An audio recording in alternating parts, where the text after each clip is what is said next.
नमस्कार, प्रदेश के चर्चे डिबेट 4 की फाइट में आप सभी का स्वागत। मैं हूं आपके साथ हेमंत कुमार। प्रदेश में तबादलों को लेकर पक्ष विपक्ष में फिर तकरार शुरू हो गई। दरअसल आज कांग्रेस पार्टी के प्रदेशाध्यक्ष गोविंद सिंह डोटासरा ने शिक्षा मंत्री के करीबियों पर तबादलों के नाम पर पैसे की वसूली करने के गंभीर आरोप लगाए। साथ ही अपने परिवार के लोगों के राजनीतिक दुर्भावना के चलते ट्रांसफर के भी आरोप लगाए। तो वहीं बीजेपी ने पलटवार करने में देर नहीं लगाई। पलटवार करते हुए कांग्रेस को अपना कार्यकाल याद करने की नसीहत बीजेपी की तरफ से दी गई। आज इसी पर चर्चा करेंगे कि आखिर डोटासरा के आरोप कितने दमदार हैं और क्या इसमें सिर्फ राजनीति हो रही है। रिपोर्ट कांग्रेस के प्रदेशाध्यक्ष गोविंद सिंह डोटासरा ने शिक्षा विभाग में तबादलों को लेकर शिक्षा मंत्री पर जमकर हमले किए। डोटासरा ने शिक्षा विभाग में हुए तबादलों में भ्रष्टाचार के आरोप लगाते हुए शिक्षा मंत्री मदन दिलावर और सरकार पर निशाना साधा। डोटासरा ने कहा कि तबादलों में जमकर भ्रष्टाचार हो रहा है। दावा किया कि तबादलों में पैसे लेकर नाम जोड़े गए। डोटासरा ने कहा कि चुनौती दें तो संबंधित नाम भी बता सकता हूं। पीसीसी चीफ ने आरोप लगाए कि स्कूलों को 3rd ग्रेड शिक्षकों के भरोसे छोड़ दिया गया है। गोविंद सिंह डोटासरा ने कहा कि उनके यहाँ 85% तबादले किए गए। सरकार ट्रांसफर के नाम पर विपक्ष को झुकाना चाहती है। डोटासरा ने कहा कि वे न आज डरे हैं न कल डरेंगे। आप बताइए, एक टीचर को एक स्कूल से उठा करके उसी स्कूल में दिया जा रहा है, ये क्या है? इसका खेल समझ में आया आपके कोई? ऐसे सैकड़ों उदाहरण हैं। वो क्यों हुए? टीचर को ट्रांसफर करने के लिए लिस्ट में नाम डाल दिया, आखिरी में उसने पैसा दे दिया। तो पैसा लेने के बाद में कोई आदमी ट्रांसफर कर कैसे सकता है? तो उसको उसी स्कूल में दिखा दिया। मैं प्रामाणिकता के साथ कहता हूं कि हमारे काफी टीचर जो है इस प्रदेश में, वो पहले से कह रहे हैं, उनको मैसेज दिया जा रहा है शिक्षा मंत्री के जो भी इर्द गिर्द लोग घूम रहे हैं उनके द्वारा, आपका यहाँ हो रहा है, आपको क्या करवाना है, कैसे करवाना है, और वो जाकर के संपर्क कर लेता है तो उसी स्कूल में उसका ट्रांसफर कर दिया जाता है। बीजेपी ने डोटासरा के इस बयान पर जमकर प्रहार किया। बीजेपी ने याद दिलाया कि डोटासरा के कार्यक्रम में शिक्षकों ने खुद तबादलों में रिश्वत देने की बात कबूली थी। बीजेपी प्रदेशाध्यक्ष मदन राठौड़ ने कांग्रेस प्रदेशाध्यक्ष गोविंद सिंह डोटासरा के तबादलों को लेकर लगाए जा रहे आरोपों पर भी तंज कसा।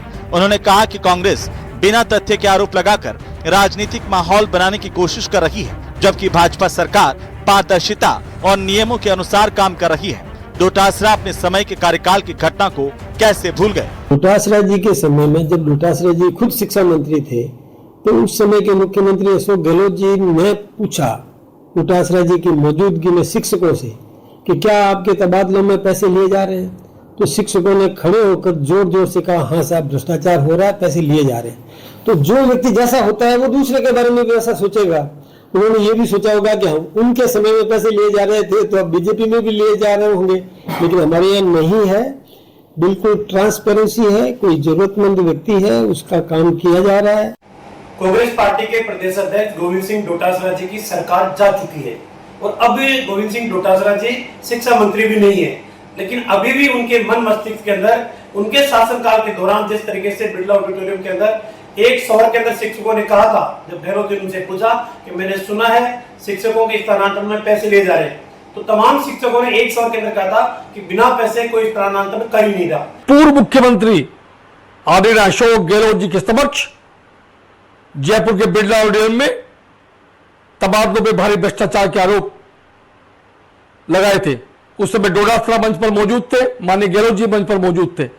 अब डोटासरा जी खिस्सानी बिल्ली खम्मा नोचने वाली से बात कर रहे हैं। तबादलों में रिश्वत के आरोप नए नहीं है। कांग्रेस के शासनकाल में भी ऐसे आरोप लगे थे। हाँ, तबादलों में घूस के आरोपों से सियासत जरूर गर्म हो गई है। आज की फाइट में इसी पर करेंगे प्रदेश की सबसे बड़ी चर्चा। तो आज तबादलों में भ्रष्टाचार को लेकर बात करेंगे, लेकिन चर्चा की शुरुआत करें उससे पहले आप सबके महत्वपूर्ण सवालों पर एक नजर डालते हैं। और पहला सवाल इसी बात को लेकर के कि तबादलों में भ्रष्टाचार, गोविंद सिंह डोटासरा के जो आरोप हैं उनमें आखिर कितना दम है, वो कितने दमदार हैं। सवाल नंबर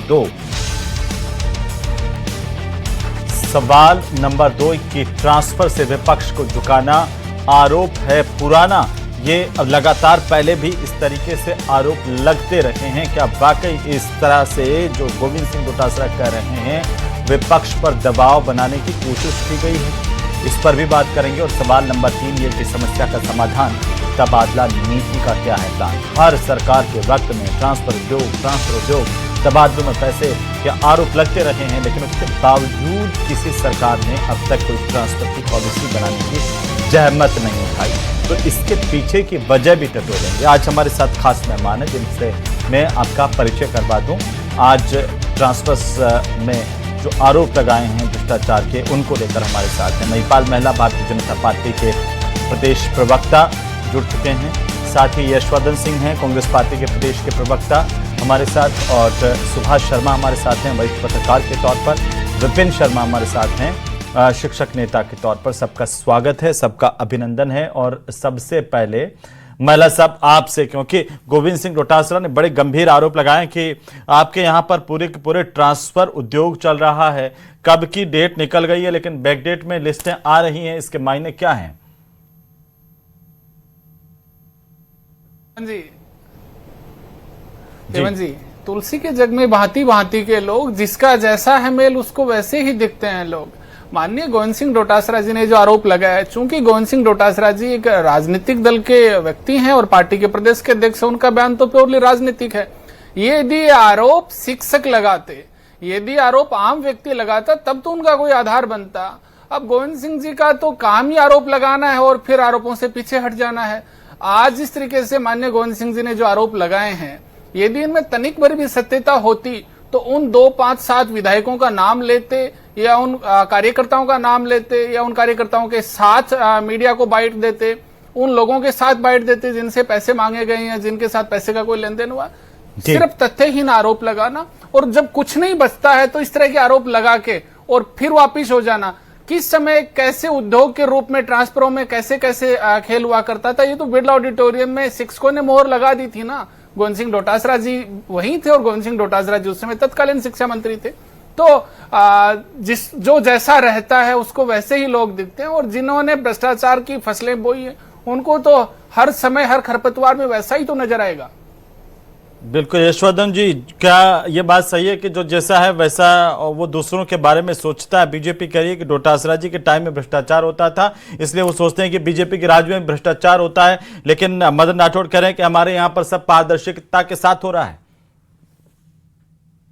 हेमंत जी, गोविंद डोटासरा जी ने जो आरोप लगाए उसमें बाकायदा फैक्ट एंड फिगर के साथ बताया उन्होंने कि 400 में से 358 मेरे इलाके से ट्रांसफर हुए।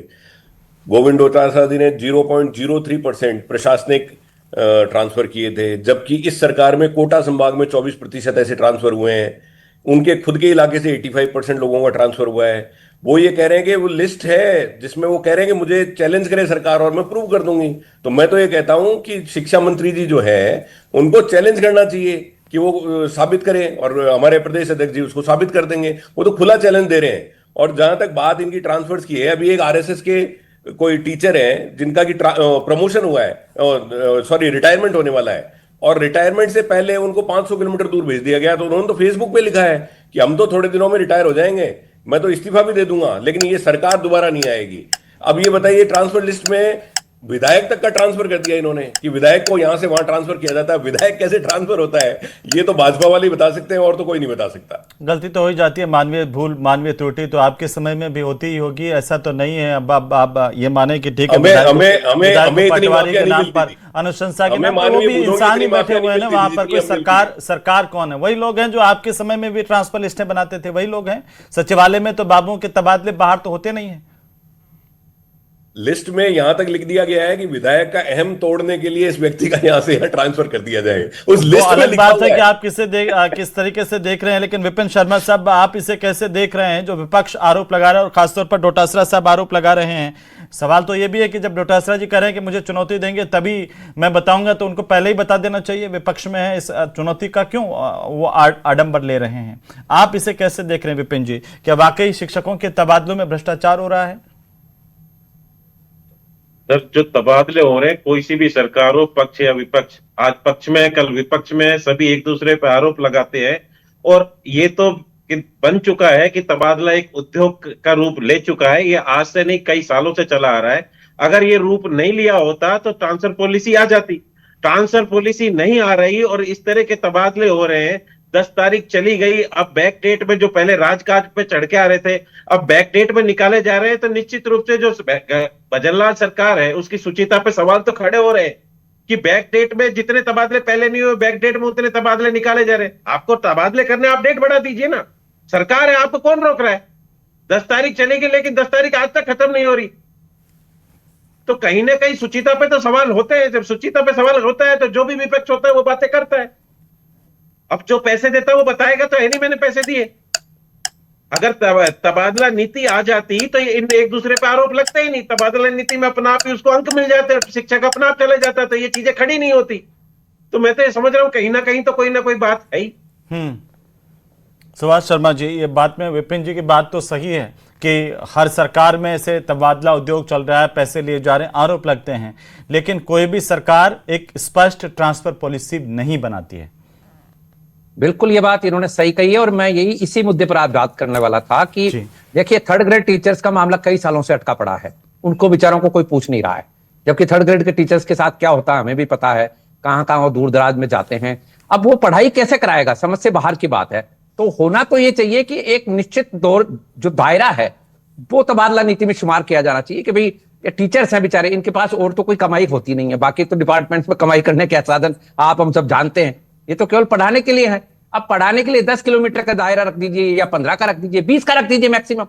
आप बताइए जरा, धौलपुर के शिक्षक को जो आरएसएस की बात कर रहे थे अभी कांग्रेस प्रवक्ता, वो धौलपुर के शिक्षक को बाढ़ में टिका दिया गया, वो वीआरएस लेने की तैयारी में चल रहे हैं।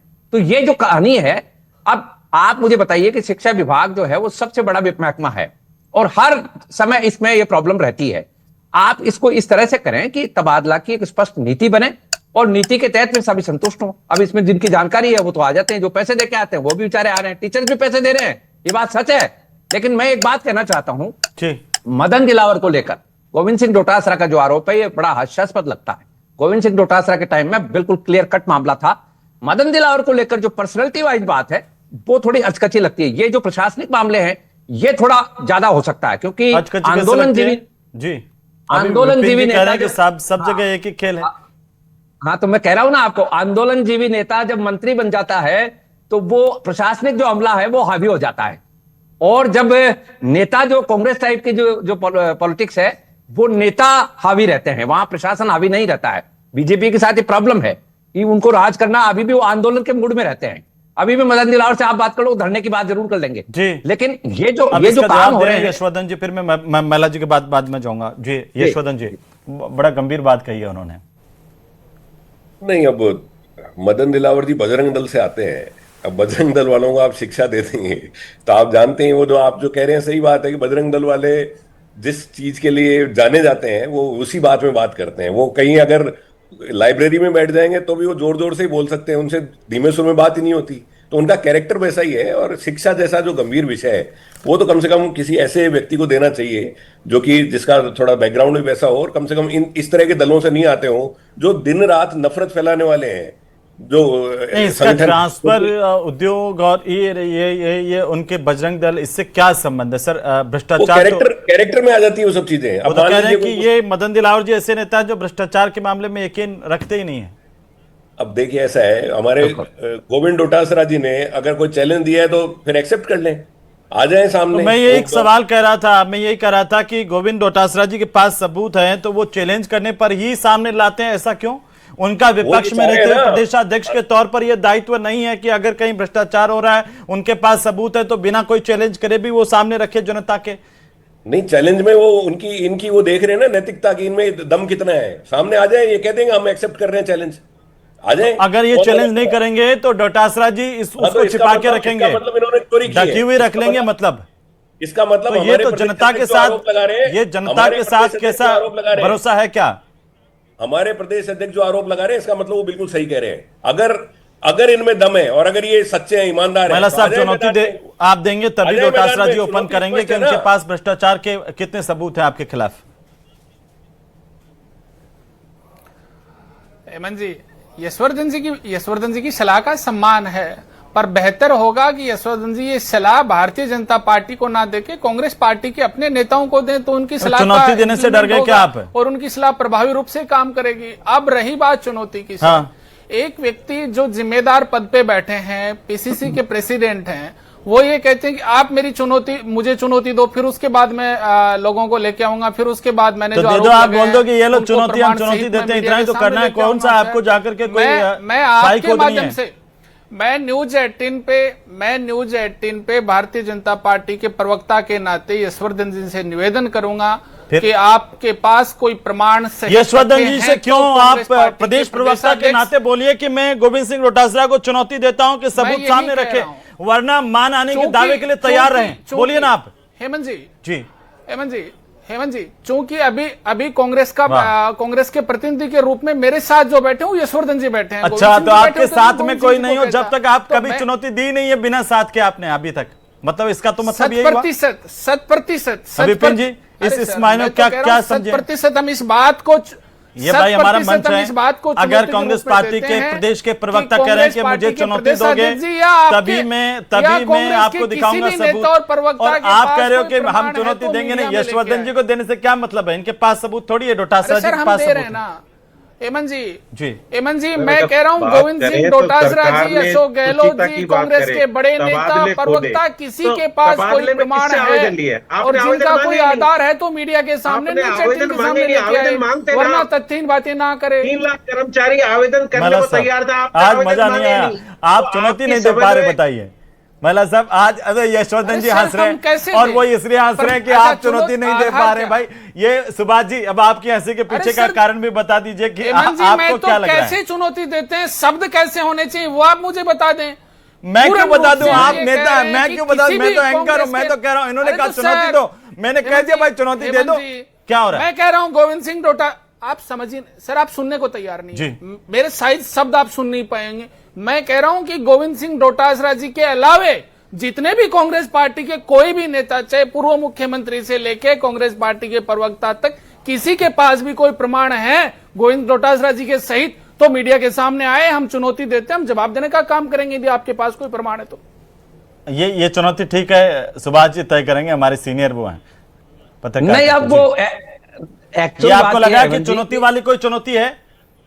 नहीं, ये एक्चुअली जिसको कहते हैं ना कि कारपेट के नीचे खेल खेलना, बस वो वाला काम चल रहा है। भाई आप क्यों ऐसा कह रहे हैं? आप साफ कहिए कि गोविंद सिंह डोटासरा के टाइम में क्या हुआ था, आप भी तो लगाइए आरोप।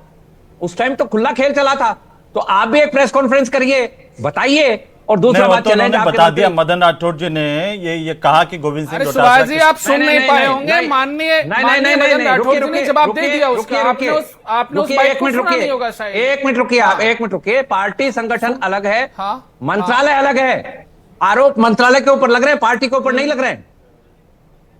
मंत्रालय करे ये बात। अरे सर, कांग्रेस पार्टी के प्रदेशाध्यक्ष ने आरोप लगाए हैं, भारतीय जनता पार्टी के प्रदेशाध्यक्ष ने जवाब देने का काम किया है, और मैं आपके माध्यम, हम तो ये कह रहे हैं ना, न्यूज 18 पे बैठ के कह रहे हैं, किसी के पास भी कोई प्रमाण है और जिनका आधार है तो आए ना। किसी के पास क्यों बोल रहे हो आप? बोले गोविंद सिंह डोटासरा, ये अच्छा अभी सुभाष, गोविंद सिंह डोटासरा जी के पास कोई प्रमाण है? आपके शब्द कह रहा हूं, मैं सब नहीं डालूंगा, मैं पार्टी नहीं बनता भाई साहब, मैं मेरे लिए आप सब बराबर हैं। 6 बार मैं अपने शब्द नहीं डालना कहीं भी, मैं तो कह रहा हूँ 6 बार बोल चुका हूँ, आप बात को घुमा रहे हैं।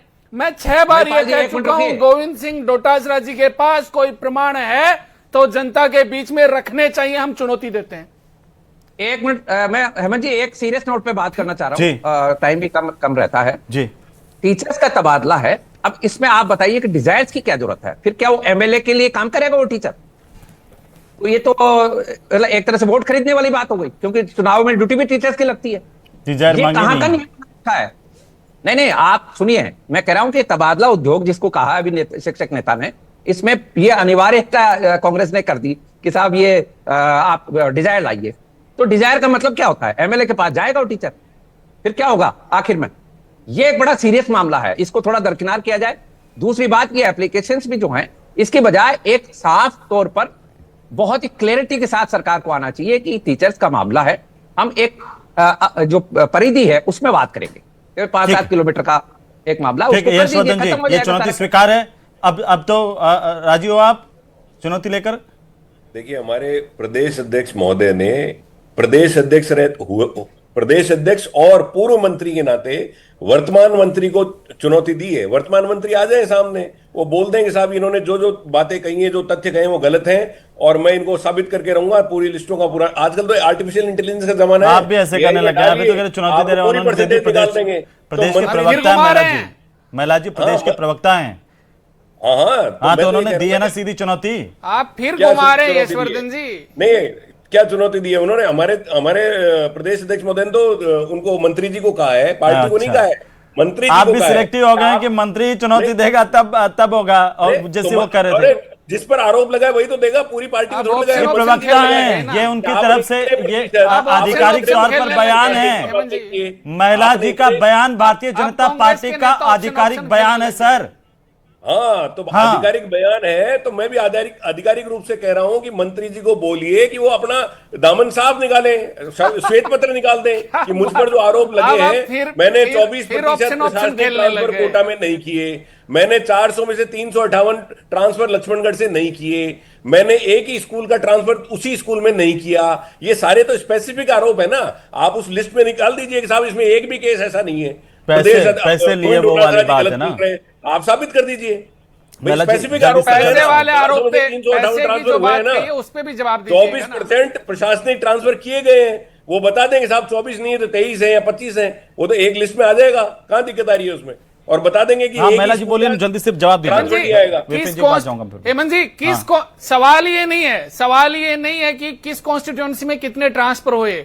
सवाल गोविंद सिंह डोटासरा जी ने आरोप लगाया कि पैसे का बड़े स्तर पर लेन देन हो रहा है। यशवर्धन जी को उसका जवाब देना चाहिए, और हम चुनौती दे रहे हैं कि आपके पास, आपके पार्टी के प्रदेशाध्यक्ष जी के पास प्रमाण है, तो प्रमाण सहित वो जनता के सामने आए, मीडिया के मार्फत आए और जनता को ये बताएं, उसका जवाब हम देने का काम करेंगे। खुली चुनौती दे रहे हैं, और जब प्रमाण नहीं होते हैं तो सिर्फ राजनीतिक बयान देना, ये आपका पॉलिटिकल स्टेट हो सकता है, और जनता का इससे कोई थाकन है पड़े कोई सामान है, वो लिया और निकाल दे, जो मैं भी देखा।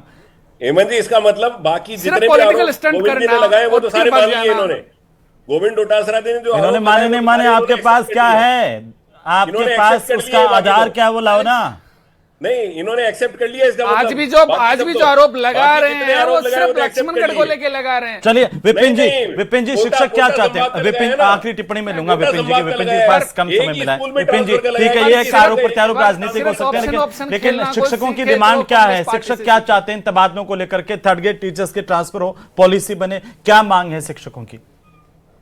शिक्षकों की मांगे तृतीय श्रेणी शिक्षकों के तबादलों। सरकार ने कहा था जब हमारी सरकार आई, हमारा चुनावी घोषणा पत्र में पारदर्शी स्थानांतरण पॉलिसी लेकर आएंगे। 2.5 वर्ष गुजर चुका है, लेकिन अब तक पॉलिसी नहीं आई है। वही शिक्षा मंत्री अपने बयानों के लिए अलग अलग वापी के, जो अभी 12,000 शिक्षक पदोन्नत हुए थे उनके स्थानांतरण नहीं किए, अलग अलग कैटेगरीज बना दी, उनके नहीं किए। जो अभी मंत्रालय प्रमोशन हुए उनके स्थानांतरण कर दिए।